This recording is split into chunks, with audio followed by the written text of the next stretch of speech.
Donald Trump pada hari Senin mengumumkan bahwa Iran dan Israel telah sepakat untuk melakukan gencatan senjata yang menandai berakhirnya perang 12 hari. Hal tersebut disampaikan Trump melalui platform media Truth Social pada Senin sore waktu setempat. Presiden Trump menyampaikan ucapan selamat kepada kedua negara dan mengumumkan gencatan senjata akan dimulai dalam waktu kurang lebih 6 jam. Setelah masing-masing negara menyelesaikan operasi militer yang tengah berlangsung. Gencatan senjata tahap awal akan berlaku selama 12 jam, di mana kedua belah pihak diharapkan dapat saling menghormati. Trump menyebut Iran akan jadi pihak pertama yang memulai gencatan senjata, yang kemudian akan diikuti Israel selama 12 jam berikutnya. Proses ini akan diakhiri dengan deklarasi resmi berakhirnya konflik bersenjata dalam kurun waktu 24 jam sejak dimulainya gencatan senjata.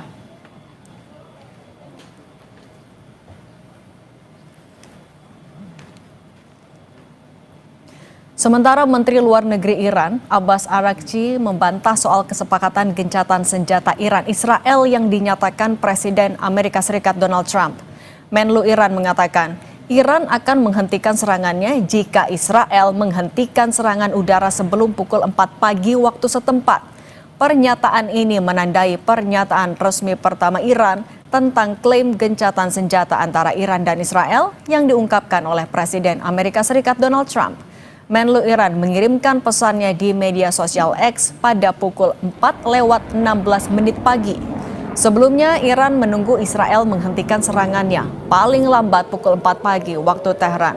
Namun Israel justru meningkatkan serangannya tepat sebelum gencatan senjata mulai berlaku.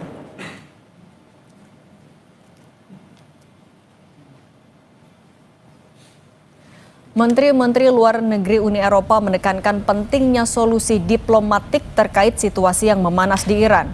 Kepala Kebijakan Luar Negeri Uni Eropa, Kaja Kallas, mengingatkan agar Iran tidak menutup Selat Hormuz karena dianggap sangat berbahaya dan tidak akan menguntungkan siapapun. Kallas menyatakan bahwa ada kekhawatiran terjadinya serangan balasan dari Iran setelah serangan terhadap fasilitas nuklir Iran. Dirinya mendorong adanya solusi diplomatik untuk memikirkan resiko jangka panjang atas situasi yang terjadi. Dalam rapat bersama sejumlah menteri luar negeri Uni Eropa, Kallas menyebut bahwa negara-negara anggota Uni Eropa akan membahas hasil tinjauan terhadap pasal 2 dari Perjanjian Asosiasi dengan Israel, yakni sebuah perjanjian kerjasama dengan negara yang terlibat konflik bersenjata di Gaza dan Iran. So ministers are very much focused on the diplomatic solution and also the concerns of retaliation and this war escalating are huge. Especially closing of the Strait of Hormuz by Iran is something that it would be extremely dangerous and not good for anybody. Of course, we are discussing Middle East in broader sense, also after also Gaza and Article 2 of our association agreement with Israel. We have done the review. The review is ready. All the member states have it. Lalu bagaimana keberlanjutan perang Iran-Israel usai diumumkannya gencatan senjata oleh Presiden Trump? Kita sudah bergabung dengan Marsma Purnawirawan Agung Sasongkojati selaku pakar strategi udara dan mantan pilot F5 dan F16 TNI AU, serta Guru Besar Kajian Wilayah Timur Tengah dan Islam Universitas Indonesia, Yoh Mahmudi. Selamat petang semuanya. Selamat petang, Mbak. Ya. Mas Yo, saya mau ke Anda dulu. Mas Yo, sebenarnya apa yang bisa kita baca dari pernyataan Presiden Trump yang mengaku ada kesepakatan gencatan senjata? Karena Iran sudah membantah. Israel pun mengamini bahwa target militer sudah tercapai bahkan melebihi, tapi informasi terakhir, berita terakhir, Israel tetap mengumumkan akan melanjutkan perang itu karena ada pelanggaran gencatan senjata. Apa sebenarnya ada di pikiran Amerika Serikat dan Israel? Ya, pengumuman Trump ya untuk mengakhiri peperangan dan gencatan senjata itu kan sebenarnya ketika dalam kondisi klimaks ya, satu sama lain pada puncak penyerangan, tiba-tiba anti klimaks begitu ya. Trump mengumumkan bahwa telah terjadi gencatan senjata. Ya, kalau kita agak flashback sedikit ke belakang, kan Trump juga memberikan ancaman kepada Iran apabila agar tidak melakukan serangan balik atas serangan yang dilakukan oleh Amerika ketika situs pengayaan nuklir, dan apabila itu dilakukan maka akan dilakukan serangan yang lebih keras dan bahkan dampaknya tidak bisa dibayangkan sebelumnya. Tapi kemudian yang terjadi adalah sebaliknya ya, ketika Iran kemudian melakukan serangan atas pangkalan militer yang ada di Qatar, tidak lama setelah itu justru Trump mengumumkan adanya upaya gencatan senjata yang sudah disepakati ya oleh kedua belah pihak antara Israel dan Iran. Ya, walaupun belum ada pernyataan resmi yang betul-betul firm dari pihak Iran, karena posisi Iran itu kan memposisikan bahwa negaranya under attack ya, jadi Iran bukan yang memulai, maka kemudian tergantung dari Israel. Begitu Israel berhenti, maka Iran akan berhenti. Tapi kalau kemudian ternyata Israel masih terus melakukan serangan, walaupun di akhir masa kesepakatan untuk melakukan gencatan, ini juga akan berpotensi ya bagi Iran untuk melakukan serangan kembali. Tapi secara umum memang sudah ada kesepakatan untuk mengakhiri perang ini ya di antara kedua belah pihak, walaupun posisinya masih shaky ya, masih agak dinamis dan sewaktu-waktu bisa berubah. Namun sudah mulai ada jaminan ya dari mediator yang ada, termasuk dari Qatar yang sudah berkomunikasi dengan Iran, dan juga Donald Trump yang sudah memberikan tekanan cukup keras ya kepada Israel agar kemudian melakukan penghentian serangan dan melakukan gencatan senjata, begitu. Oke.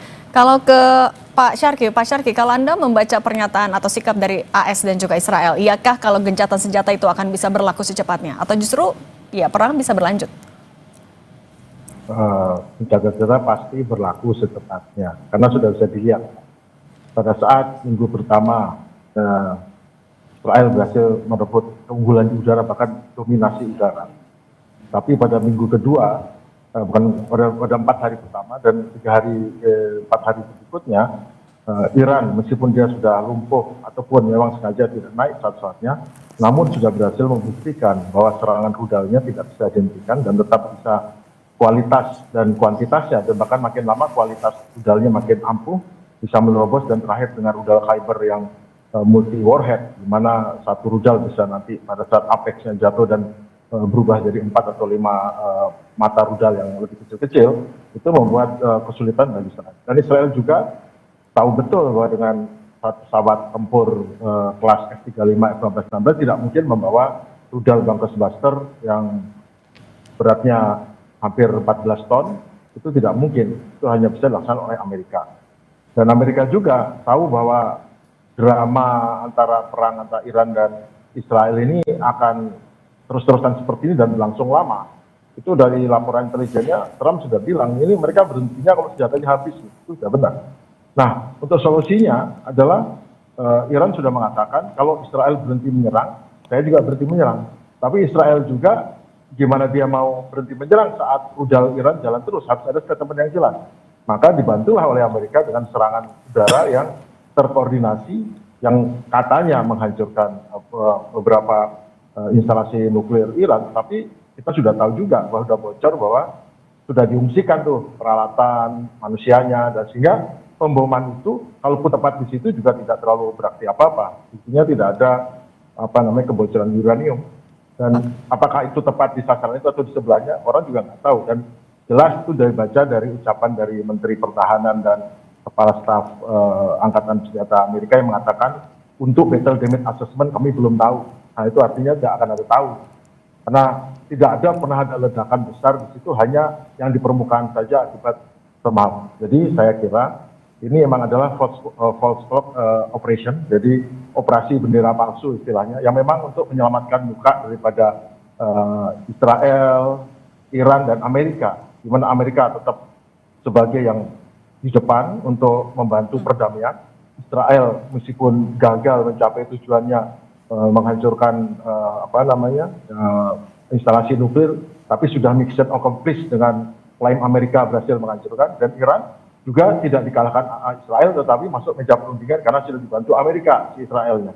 Jadi ini adalah seperti biasa memang di dalam dunia dunia hubungan antar negara, konflik antar negara ini, hal seperti ini memang sering terjadi dan saya percaya bahwa ini memang dihentikan karena memang semuanya butuh berhenti.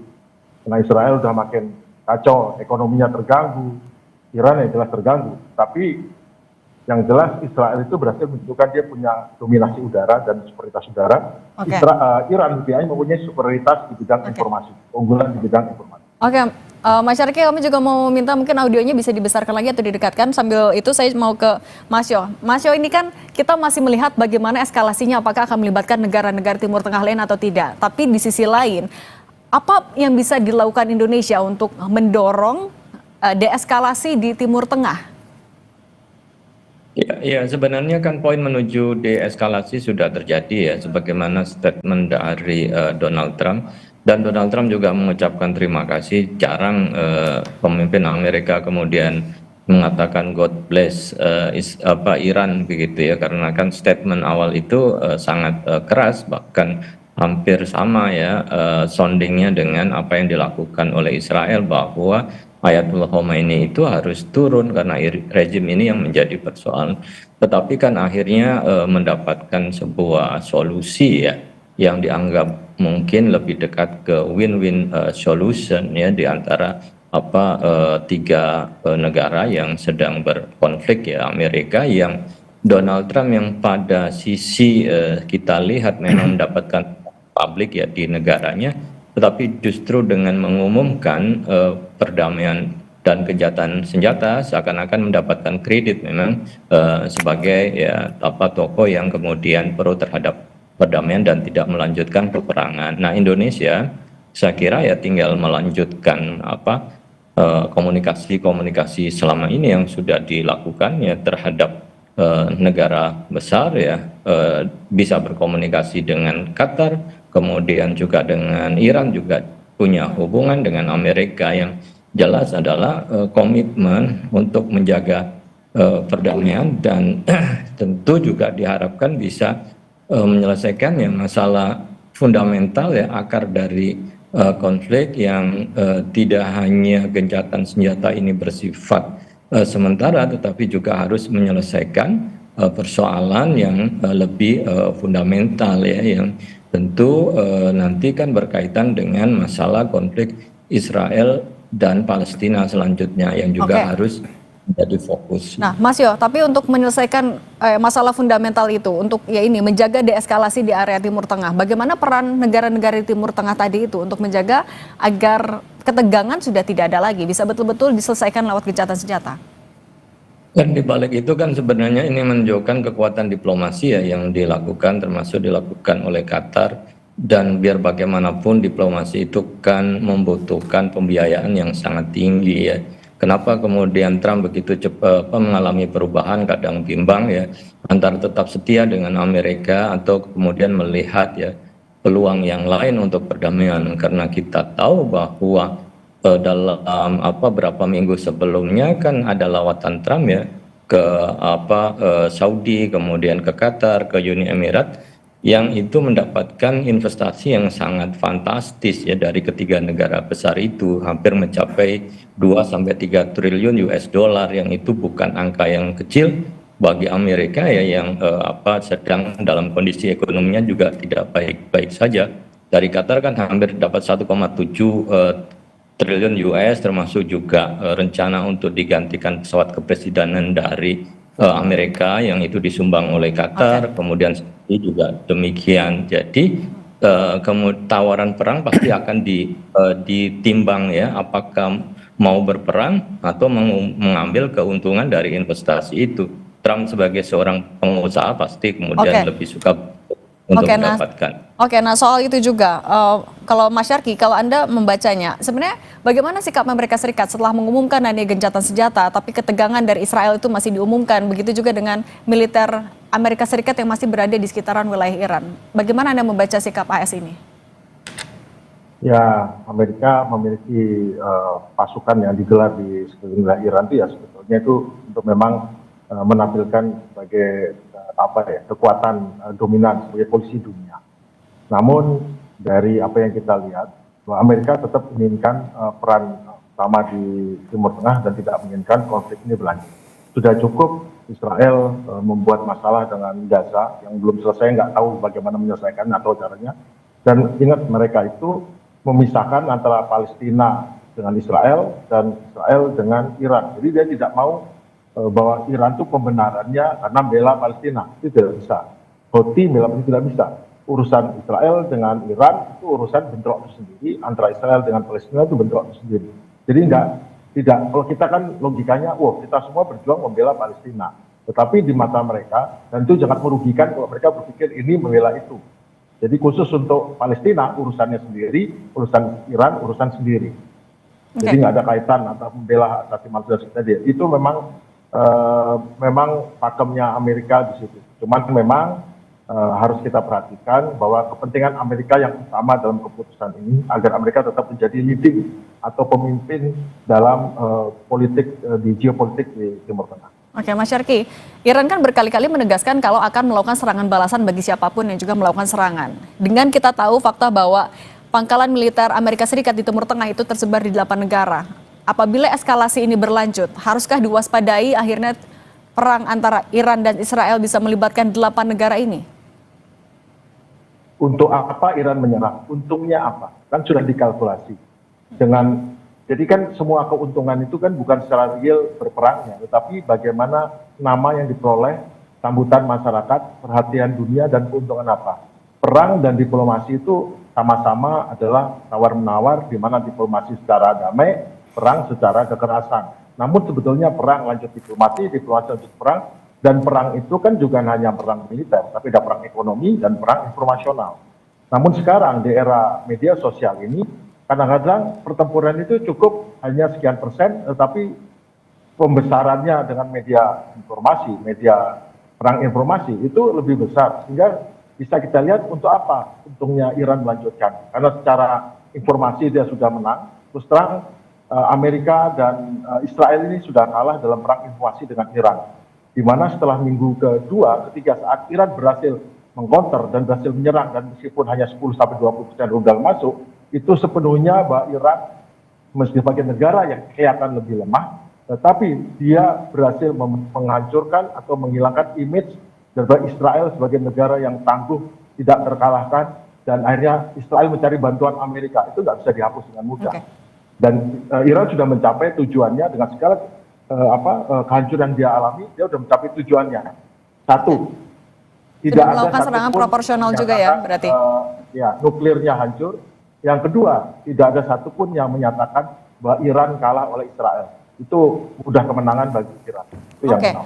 Nah, kalau Mas Yo mungkin boleh singkat saja, artinya siapa negara yang akan bisa mampu menengahi konflik ini, menjaga agar deeskalasi terus terjadi, gencatan senjata betul-betul bisa dilakukan, tidak ada konflik lanjutan antara keduanya? Ya tentu kan penjaminannya adalah Mas Yo, bisa dengar suara studio? Ya, negara-negara Teluk, kemudian Amerika berkepentingan untuk menjaga eksistensi Israel, dan Iran juga saya kira ya menjadi hal utama menentukan atas konflik dan stabilitas yang ada di situ. Tiga elemen itu saya kira di luar ya aktor-aktor yang lain saya kira menjadi penting untuk bisa menyelesaikan masalah di kawasan. Oke, baik. Mas Yoh Mahmudi, pengamat Timur Tengah Universitas Indonesia, dan Marsma Agung Sasongko Jati, terima kasih sudah berbagi Kompas Petang. Sehat selalu semuanya. Oke, sama-sama. Usai jeda di Kompas Petang, saudara.